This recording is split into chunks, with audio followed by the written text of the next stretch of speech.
Oke, lanjut ya. Dua, di ginjal. Di ginjal pun dimainkan. Karena ginjal itu adalah organ yang merupakan filter dari darah. Dia akan tahu berapa darah yang masuk, berapa kondisi dia tahu. Apabila darah itu kurang, maka dia akan menginformasikan, darah kurang, maka segera jantung untuk memompa detak jantung tinggi dan sebagainya. Itu sudah diatur di situ. Nah, apa yang dimainkan di ginjal? Satu, diuretik, ngasih obat-obatan untuk ginjal untuk mengeluarkan urin yang banyak. Apa tujuannya? Ya tujuannya supaya jumlah fluida darah itu berkurang sehingga beban jantung itu agak turun. Itu aja. Yang kedua, ada beta blocker. Beta itu reseptor sel kita juga yang ada di jaringan pembuluh darah, juga ada di jantung.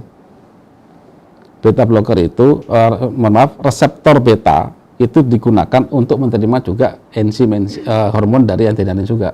Cuman apabila dia menerima adrenalin, maka dia akan memerintahkan jantung untuk berdetak lebih kencang. Nah, itu dihambat, diblok. Jantung kamu yang punya reseptor beta dihambat sehingga begitu dia kena hormon adrenalin, maka dia diam saja di situ ya. Dan banyak hal ya. Yang ketiga adalah ACE inhibitor lagi, angiotensin converting enzyme inhibitor. Jadi sama kayak tadi di pembuluh darah, dikasih obat juga, di ginjal dikasih ACE inhibitor. Intinya ginjal tidak boleh menginformasikan ke jantung untuk berdetak lebih kencang, dan juga ngeblok seluruh hormon yang memerintahkan pembuluh darah untuk mengkerut. Ya, dia diblok semuanya. Padahal jantung itu pompa yang menggerakkan kita itu mentransfer energi dari makanan ke semua sel. Itu adalah darah. Saat kita butuh sesuatu yang kekuatan, maka butuh makanan banyak. Nah, itu diblok. Ya, orangnya ya diam saja. Itu kan. Jika ginjal masih nggak turun-turun tensinya, dan pasti nggak turun someday ya, karena plak nggak pernah diurus, jantung dimainkan. Jantung apa yang dimainkan? Beta blocker lagi. Kan tadi saya sampaikan beta blocker itu obat yang untuk ngeblok reseptor beta. Reseptor beta itu banyak di jantung. Apabila reseptor beta itu menerima hormon adrenalin, maka dia akan mengeksekusi jantung untuk berdetak lebih kencang. Diblokir lagi.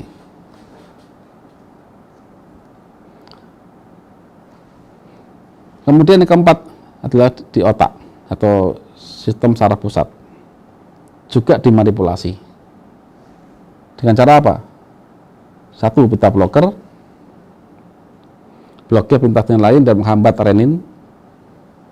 Jadi tubuh itu sudah sangat canggih, Pak Ibu. Silakan baca, pahami lagi. Saya ini punya buku Prometheus ini lengkap ini, dan juga di internet juga banyak.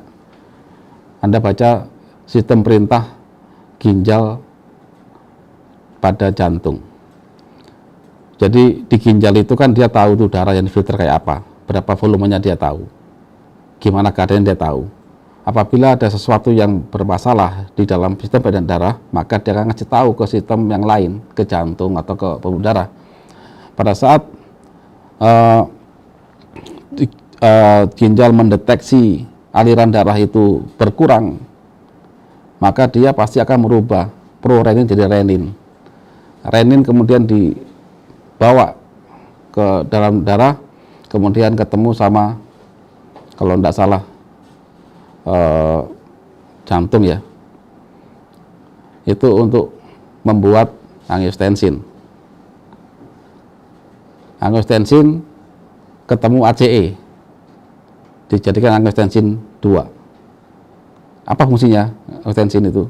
Untuk mengecilkan pembuluh darah, sehingga laju darah itu kencang lagi. Nah, itu dihambat.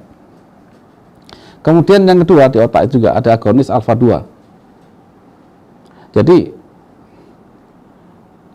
reseptor alfa itu ada dua jenis, ada 1 dan 2. Yang satu dia untuk mengkontraksikan, yang kedua dia pengimbang apabila ada kelebihan dari perintah adrenalin. Maka jika kita besarkan alfa 2 itu, maka mayoritas adrenalin akan ditangkap oleh reseptor alfa 2, sehingga alfa 1 tidak menerima, sehingga pembuluh darah tetap akan rileks, ya. Nah, jika kita amati tadi, yang dikerjakan pada pengobatan saat ini kok tidak ada yang membahas pada kenapa terjadi penyempitan pembuluh darah, dan kemudian siapa yang membuat sempit itu, tapi tindakannya kok cuma memanipulasi, ya. Kenapa hanya memanipulasi? Tidak pernah membahas di dalam slide saya ini tidak pernah membahas pembuluh darah ini. Kenapa kok dia ada plak? Tidak pernah membahas itu. Tapi bagaimana dia hanya berfokus bagaimana pembuluh darah ini itu dia melebar saja. Bagaimana jantung itu dipelankan.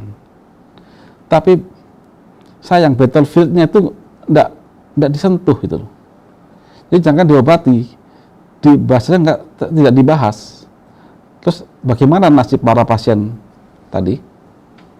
Bagaimana nasib para pasien hipertensi?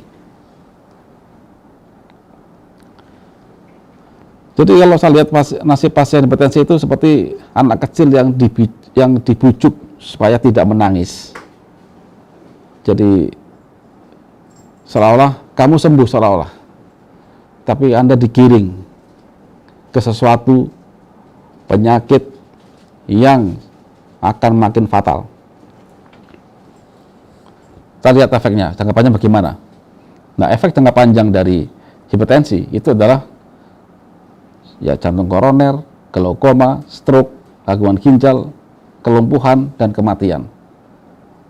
Kenapa kok mereka itu pasien itu nggak ngerti? Karena sebagian dari sensor dia itu diblokir. Tensi tinggi direndahkan dengan cara jantung dipelankan. Dia merasa sudah sembuh, padahal tidak. Padahal plak itu akan terus tumbuh, someday dia pasti akan ngeblok, someday Anda pasti jumpai akan wajib pasang ring. Jika kena ring pun nggak cuma sekali, ring 1, ring 2, ring 3, ring 4, kemudian serangan jantung harus di-bypass dan sebagainya, stroke dan lain-lain. Jadi pasien ini insya Allah sangat jarang untuk sembuh. Kesembuhannya pun semu. Karena apa? Karena sensor tubuhnya itu dibungkam. Pasien digiring menuju komplikasi penyakit tanpa disadari. Terus secara ekonomi itu besar biaya Bapak Ibu. Ekonomi akan sulit dan tidak sembuh. Bolehlah kita bayar mahal, tapi kalau emang skenario-nya itu sesuai dengan konsep tubuh manusia. Kesembuhan memang adalah hak prerogatif dari Sang Pencipta. Tapi kalau kita berusaha sesuai dengan apa yang skenario yang disematkan oleh Sang Pencipta pada tubuh kita, maka insya Allah kita akan mendapatkan kesembuhan.